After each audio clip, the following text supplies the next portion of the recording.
I like that background. Oh crap.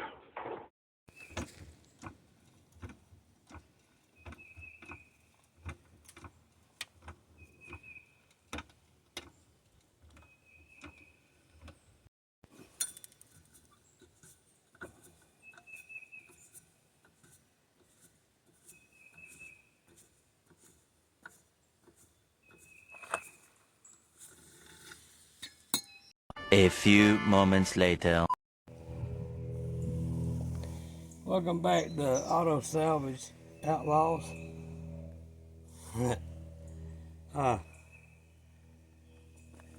on doing today is working on the brakes today. I'm gonna go ahead and get the brakes done.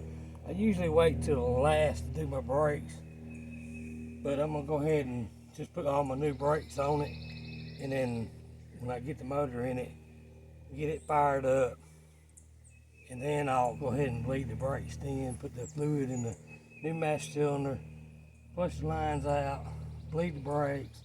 That way this part's already done, and then I can continue on to something else. This thing probably ain't been off since the car was made. If you look here, it's got the factory stamp on it.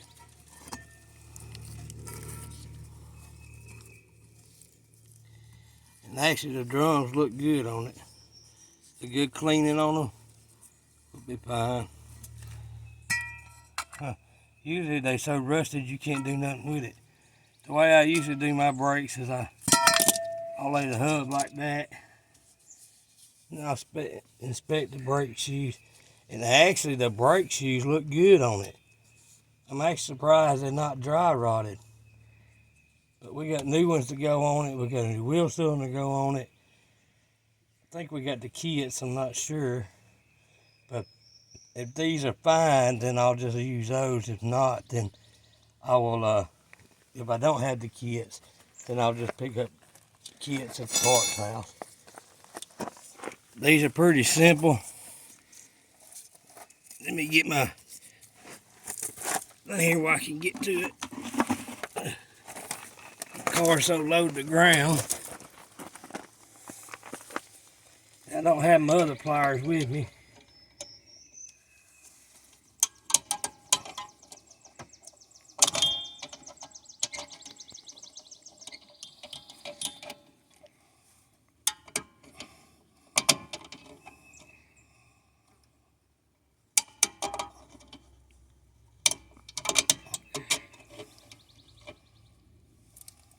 I'm really surprised that one locked up on there. Really surprised it came off so quick. Yeah, I'm actually surprised the brakes weren't locked up.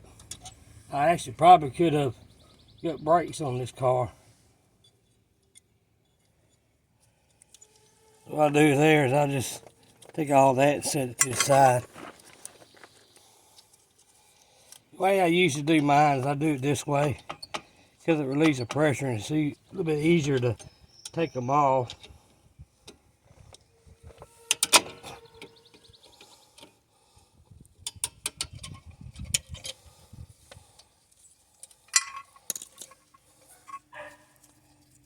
And the springs and I call them little nails, look good.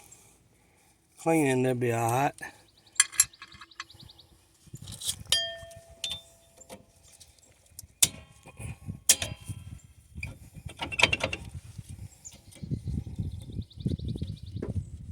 I'm probably gonna have to go find my big screwdriver, probably. Oh, there we go. Wow, shocked. If you ain't never done brakes, it's best to take a picture of it or do one at a time. That way you'll know how it goes back together, because it's very easy to put these on backwards. As you see right here, the long width of the shoe goes on the back, the short goes on the front. So if you got this in on the front, this part right here be right here. But see, we right here, and that's the correct way to put them on. So if you put this over here, this part's gonna be up here, right there. So then you know it's wrong. A lot of people will get these wrong.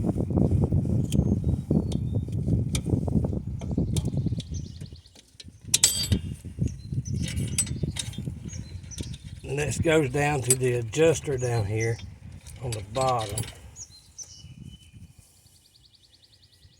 And actually that look pretty good. Some of them are bent like that. That's not mean it's bad. It hasn't been around to the adjuster. So we'll probably wind up using those. This is the way I pull mine apart. And then you got your adjuster here, which is not froze up, surprising since it sit up 30 years. Oh, I've seen a lot worse than that. And then you got your little slide bar.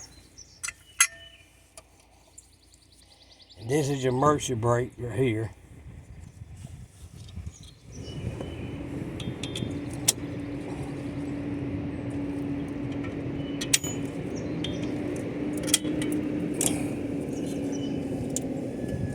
And you got your bottom selector, your little adjuster box there. Another spring goes on the bottom. And of course the top spring. We got a truck backing up.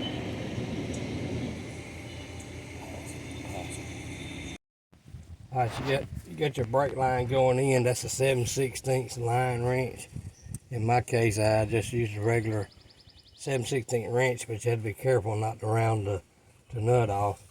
Most of my tools is over at my buddy's place, so, and it's about 20 miles from here, so I just figured I'll just get it what I got here at the house. And the screws in the wheel cylinders are 7/16 on an older model Ford. It's 7/16. What you do is just take your line out and loosen up your two bolts, and then sometimes you have to get a hammer, just tap it. Depends on how long it's been on there, and it just come off. I'm not gonna throw these away. I'm gonna hold on to them, and then I'll go ahead and put that back in there. But I'm gonna hold on to them, and then if I decide to do another car, or if I ever decide to sell this, and then they'll go with this car. Depends on how somebody wants to go with it, but I'll hold on to them, and then I can actually build these cylinders, and it's a couple dollars a piece for the kits, but we'll save that. And there's no leakage from the seal out here on the rear end, so I'm not really worried about that. If it starts leaking, I'll pull the axle, but I don't see no leakage on the seal, so we good there. I will change the fluid in the rear end and put some new fluid in it, but that's how you take them off. And the way I put my brakes is just like they came off, so when I put the new ones on, I know exactly how they come off, and it's a lot easier going back together. People do different things. That's the way I do my brakes. That's the way I was taught how to do them, and that's the way I've always done them. And you can tell these brake shoes are real good. They're not dry rotted. Usually they dry rotted and rusted so bad. I actually could have used these brake shoes, but these are brakes, and they've been on the car for 30 years, so, and I got some new ones, so we're putting the new ones on it.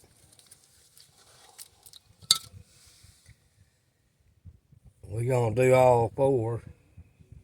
The front is disc brakes, so that's a little difference with the disc brakes. I'm gonna pull them off, and then I'm gonna soak the rotors in distilled vinegar for 2 days or so, and then I'll pull them out spray them down with either brake cleaner or carburetor cleaner, and then I'll assemble all that. I will make a video on that on the front too, and on the other side of the brakes. That way you'll get the idea how to do it if somebody don't know how to do it. I know there's videos out there that's already out there, but just to refresh people's minds on how to do these old stuff, that's what it's all about. We're going to use Super Clean on it, because I don't have no carburetor cleaner. I used it on my carburetor and on my other parts. So Super Clean to get it done.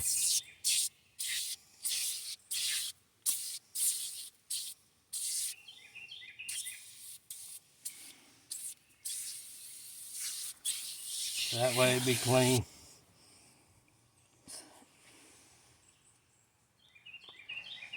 While we're waiting on this to dissolve, and then I'll get a spray ball and spray it off, and then I'll let it dry, and I plan on throwing some black paint on it just to keep it from rusting. If it ever decides to rust, it won't rust that plate.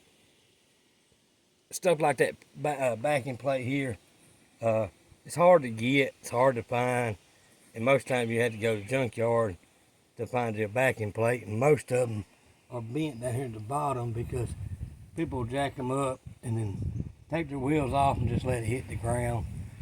That's the reason why I say clean that up and spray it black to keep it from rusting and keep it from corroding and all. And when you go back with your brakes, it's a lot cleaner, and then it lasts for years. Like I said, I'm not building a show car, but I don't want to have to pull this back off later on. I just seem to do the job right, and that way I don't have to go back.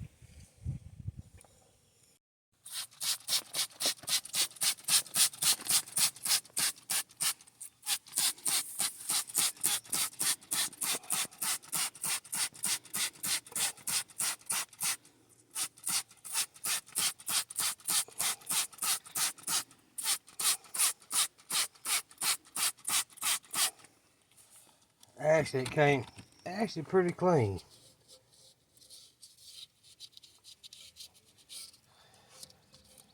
That's probably going to bring the hose pipe around here.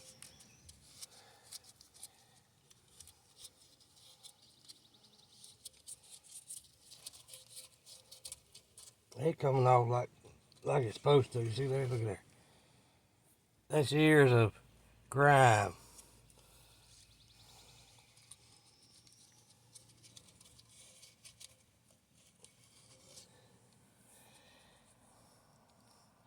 That's what Super Clean take off.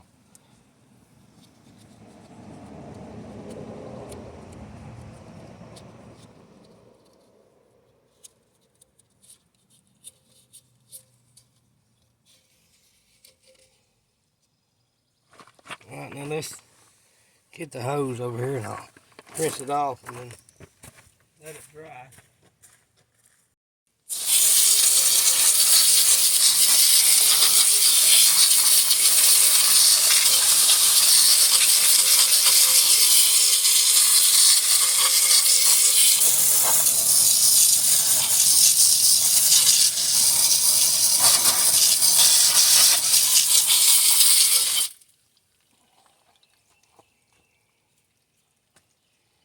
Alright, it's not perfect, but it's clean enough to throw some black paint on it and let it rip. Like I say, I'm not building a show car. I actually took a good 90% of it off. If I had a little brush, I could probably get it all off by scrubbing it. But I'm not building no show car, so I'm just going to let it rip. Y'all follow us to the next video on these series. It'll be a part 2, probably part 3, probably part 5. Oh, I missed one, part 4. Hit that subscribe button, that little bell. Sometimes the bell works, sometimes it don't, but double tap it just in case. And we'll catch you on the next one.